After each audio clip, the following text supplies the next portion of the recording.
Terus balik lagi sama gue di channel Martin. Dan ya, selamat hari Senin teman-teman ya. Kita udah memasuki hari Minggu yang baru. Dan kemarin juga udah diupdate ya. Untuk altcoin itu ada Dogecoin, ada ZIL, ada PP. Kemudian sebelumnya ini ada Bitcoin dan juga Algo. So kali ini akan saya bahas untuk Bitcoin Dominance sama Turbo teman-teman ya.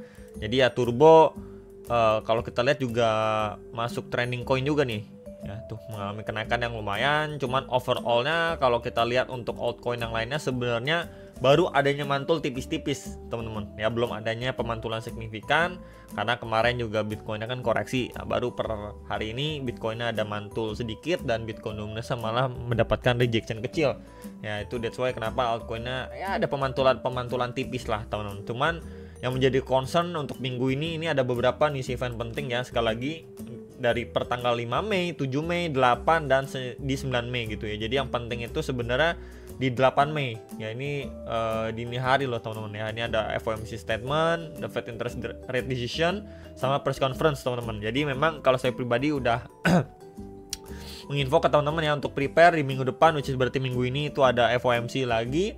Dan untuk cut rate-nya kemungkinan besar masih belum cut rate gitu. Mungkin setelah jadi April Mei, mungkin di Juni Juli lah, antara Juni atau Juli baru mereka cut rate teman-teman. Cuman untuk di Mei ini sepertinya masih belum cut rate ya. Dan ya kita langsung aja ke pembahasan dari Bitcoin Dominance dulu. Jadi Bitcoin Dominance secara weekly yes, dia closingnya bullish teman-teman ya. Jadi kemarin kan sisa satu hari lagi weekend, kemudian posisinya juga di atas. Jadi kalau misalkan dia turun untuk bearish candle pun sangat sulit ya kelihatannya. Dan ya ini closing dengan bull candle. Overall kalau kita lihat sudah 1, 2, 3, 4, 5, 6, 7, 8, 9 candlestick, atau bisa dibilang juga selama 9 minggu berturut-turut ini dia bull candle terus-terusan. Nah ini kita sedang ya berada di candlestick ke-10. Apakah candlestick ke-10 ini adanya rejection atau memang dia dikasih spike satu kali lagi ya, 1 minggu lagi before mungkin adanya rejection ya, kita lihat bersama-sama. Cuman kalau kita lihat secara daily-nya ini setelah dia break and retest ya dari channelnya dia udah hit di 65% loh teman-teman ya, walaupun belum hit target ya, udah di 65%, dimana itu ya angka bisa dibilang angka yang pas gitu ya, bener-bener pas di 65, terus baru adanya rejection nih. Sekarang ini baru adanya rejection. Jadi ya kalau memang dia sampai breakdown di bawah MA21 ya udah pertanda bagus banget lah untuk altcoinnya. Itu dulu yang perlu kita lihat sih. Cuman ya so far secara daily-nya ini udah memang adanya pelemahan momentum ya. Sebelumnya dia closing kayak gini tapi masih di bawah naik lagi sebelum akhirnya dia rejection, sama seperti ini. Ini up kemudian masih di bawah naik lagi sebelum adanya rejection. Cuman ya kita kan perlu lihat juga rejectionnya seberapa kuat. Jadi kalau so far kita bisa perhatikan dulu di sekitar 64,2 sampai 64,3% ini dulu.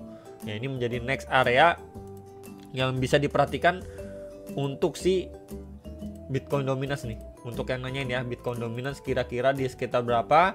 Ya, hopefully dari area sini dia jebol atau breakdown ya. Kalau dia jebol, breakdown ya udah. Itu bisa menjadi good signal sebenarnya untuk altcoin secara short termnya ya. Untuk Bitcoin gimana? Weekly-nya sebenarnya closingnya nggak bagus nih. Bikin tail candle panjang kayak gini menandakan oke, berarti buying power atau kekuatan daya barisan ini udah mulai mengalami pelemahan. Closingnya kayak gini secara weekly, dan mostly biasanya itu akan disusul dengan adanya koreksi teman-teman. Cuman nggak selalu ya kayak gini tuh, nggak selalu oke koreksi gitu. Kalau memang dia berada setelah pemantulan ya kayak gini nih bro nih, mantul tuh, mantul cuman bikin tail candle akhirnya dia koreksi ya, belum tentu juga guys. Kalau misalkan kita perhatikan nih pada Oktober 2024 dia seperti ini juga, setelah mantul dari atas bikin wick panjang kayak gini kan biasa orang expect oke kayak gini, berarti ya waspada dia setidaknya retest dulu deh ke MA21 lagi before dia going up gini kan. Turun dulu lah, mungkin replicate testing di shadow yang terbentuk pada 21 Oktober 2024. Tapi kan enggak, dia bikin tail candle nggak nyampe sana nih. Tail candle-nya cuma 66.800an sebelum dia going up lagi nih, rally kayak gini. Walaupun ya memang secara kondisi makro dan lain sebagainya ini cukup berbeda ya teman-teman. Cuman ya memang ada case dimana nggak selalu ya closing dengan tail candle atau buntut panjang ke atas gini langsung koreksi ya. Tentu kita butuh konfirmasi lagi di next candlenya ya. Dan ya bisa juga kayak gini nih, bikin jarum panjang ya, kemudian ke bawah ini jarum juga tapi closing di atas sebelum akhirnya dia lanjut rally, itu bisa juga teman-teman ya. Jadi memang untuk secara weekly-nya sembari kita menunggu ya untuk The Fed, dan juga kan kabarnya US dan China itu Trump mau bertemu di bulan ini. Semoga dapat adanya lampu hijau lah. Kalau itu kita dapatkan lampu hijau ya soon or later kita akan visit ke 98 sampai 100 ribu dolar, itu peluangnya lebih besar teman-teman ketimbang koreksi dulu. Nah, kalau kita lihat untuk secara daily-nya sebenarnya ini kan dia masih ketahan ya di previous nih resistance and support nih pada pergerakan-pergerakan sebelum-sebelumnya teman-teman ya, di sekitar 94 ribuan dolar lah, walaupun dia sempat bikin tail candle di 93.500an gitu ya. Cuman yang menjadi concern adalah ini kan dia naiknya atau mantulnya udah mulai bukan mantul ya, maksudnya mengalami rebound atau kenaikan ini udah mulai bertahap nih tuh ya, kita bisa lihat udah mulai bertahap, dan ya di sini pun sudah mulai memasuki hampir memasuki extreme overbought teman-teman. Nah, baru sekarang ini mulai adanya retest juga ya terhadap RSI secara daily. Jadi kalau misalkan pun teman-teman lihat oke dia nggak kuat di sini menjelang FOMC, dia masih lanjut turun, teman-teman bisa pantau di EMA21. Jadi sekitar 92-91 ribuan dolar lah. Itu bisa menjadi next area yang bisa sekali diperhatikan untuk teman-teman semua. Ya mungkin ada yang lihat wah ini udah pelemahan momentum mau koreksi dulu dan sebagainya ya. Mungkin kalau koreksi pun kita bisa pantau beberapa area terdekat. Karena ya balik lagi namanya koreksi, ataupun mungkin teman-teman lihat ada yang bearish divergent dan lain sebagainya, itu nggak semerta-merta langsung pump atau dump. Ya cuman mungkin dia akan mengincar ke beberapa tahanan terdekat dulu, baru mungkin kita melihat reaksinya seperti apa gitu. Apakah nanti turunnya itu agresif kayak begini before dia mantul tipis untuk lanjut turun, atau memang ya udah dia cuma ngepok aja, tes aja, kemudian closing di atas lagi sebelum akhirnya dia lanjutin rally dan lain sebagainya gitu. Jadi mungkin ini menjadi beberapa area tahanan yang bisa diperhatikan secara short termnya. Oke. Nah, ini untuk secara hourly mungkin kita lihat chart yang kosongan, teman-teman. Ya, ini lebih simple chartnya ya. Setelah terakhir kali di sini ada false break, adanya grab likuiditas juga, nggak benar-benar mampu break, akhirnya dia mengalami pelemahan momentum. Bahkan di resistance sebelumnya nih, ini kan di flip jadi support, ini cuman mantul tipis doang ke EMA21, kemudian rejection strong lagi ya. Dan so far sih sekarang dia lagi retest ya teman-teman ke internalnya dia, kalau saya boleh tambahin di area range ini tuh, di range ini sebelum dia akhirnya rally lagi gitu ya, break dari si channelnya dia. Jadi kalau misalkan kita boleh lihat lebih seksama di sini, ada tipis loh teman-teman ya, adanya grab likuiditas yang sangat-sangat tipis pada shadow ya, tail candle Bitcoin secara 4 jamnya tuh, kita lihat tuh tipis banget. Ini kan kalau di sini closingnya di sekitar 93.527. Kalau ini closing bikin weeknya. Kalau ini di 93.515. Jadi ya beda berapa puluh dolar aja teman-teman. Jadi tipis aja, kemudian dia mantul, adanya bullish engulfing. Ya kita perhatikan sekali lagi sebenarnya. Jadi let's say kalau memang dari area sini Bitcoinnya ini adanya rebound tipis ya, at least dia ngetes di resistance dan juga EMA21 di sini nggak mampu break gitu ya, mungkin dia cuman bikin tail candle dan sebagainya. Wah, ini adanya tanda-tanda untuk mengalami pelemahan momentum, bahkan dia akan tes ke range bawah dari range satunya dia ya, di sekitar 92 ribuan, 92.800an dolar. Itu possible untuk si Bitcoin. Jadi sekali lagi yang nanyain Bitcoin gimana, ini bisa menjadi pantauan untuk teman-teman semua ya. Dan juga kalau misalkan boleh ditambahkan di sini ada area supply juga, karena terakhir kali kita melihat adanya buangan yang lumayan cukup impulsif dari range area tersebut. Ya ini di sekitar ya sebentar ya 95.400 sampai 95.770-an dolar. Ya ini untuk Bitcoin secara hourly.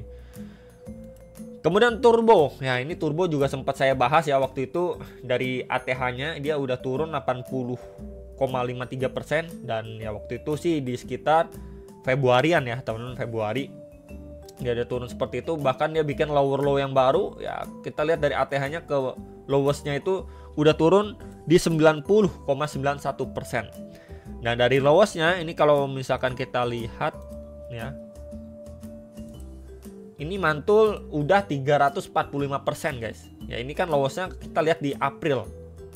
Ya tuh. Di awal April 2025, dan per saat ini berarti udah 1 bulan lah ya. 1 bulan dia rebound lumayan signifikan, kenceng juga 3x ya, hampir 3,5x lah kalau memang benar-benar dari bawah. Tapi ya kalau kita coba ambil average-nya ya 3x lah temen ya. Nah sekarang gimana nih untuk turbo? Sebenarnya untuk turbo ini tergolong sudah oke banget ya. Kita bisa lihat ya di sini dari tren terus turun-turunnya dia, kemudian akhirnya mampu break signifikan, dan sekarang pun secara daily dia lagi tes ya. Ini ada area tahanan atau supply ini secara daily time frame tuh. Nah, terakhir di tes ini pada 31 Januari 2025, kemudian dapat rejection strong. Ini di level 0,0057 sampai 0,0063 dolar ya. Ini dia lagi tes.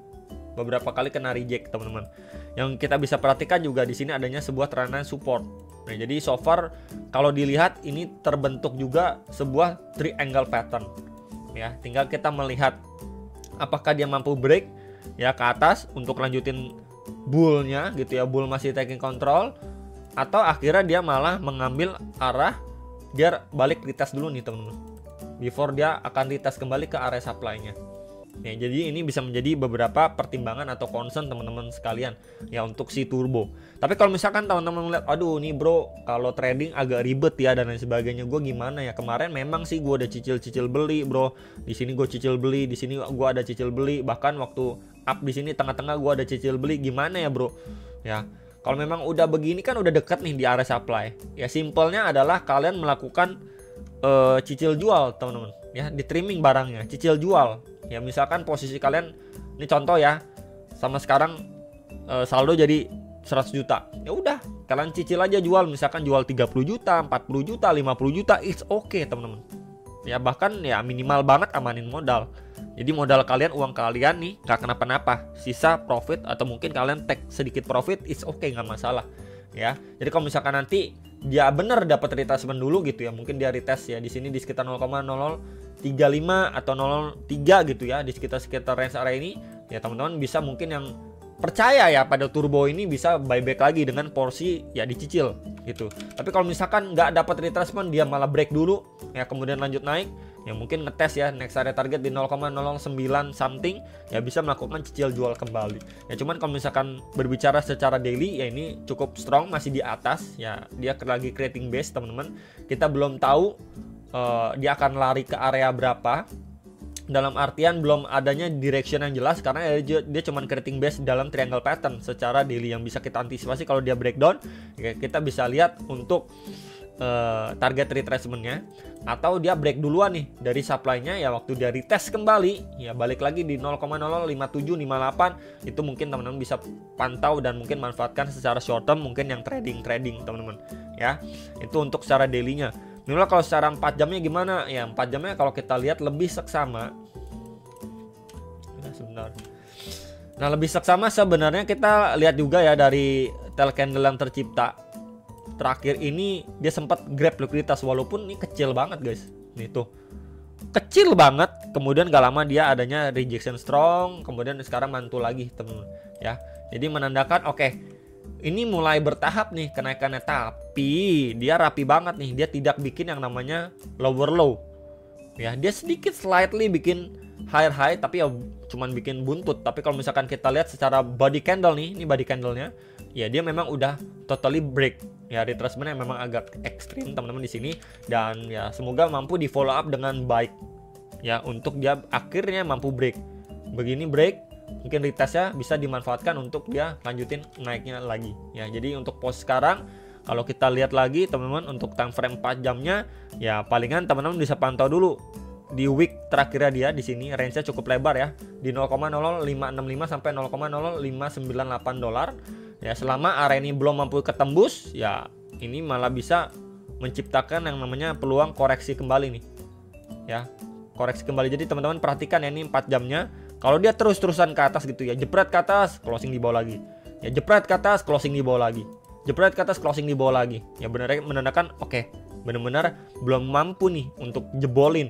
Ini bisa dia tes balik bahkan ke trendline support bagian bawah ya, mungkin di sekitar 0,048 something lah. Itu bisa menjadi concern atau teman-teman bisa pantau ya. Jadi palingan itu yang bisa diperhatikan ya untuk si turbo Bitcoin dominance, Bitcoin ya. Hopefully bisa terbantu. Jangan lupa analis kembali, dan ya sampai jumpa untuk next video. Sampai profit teman-teman.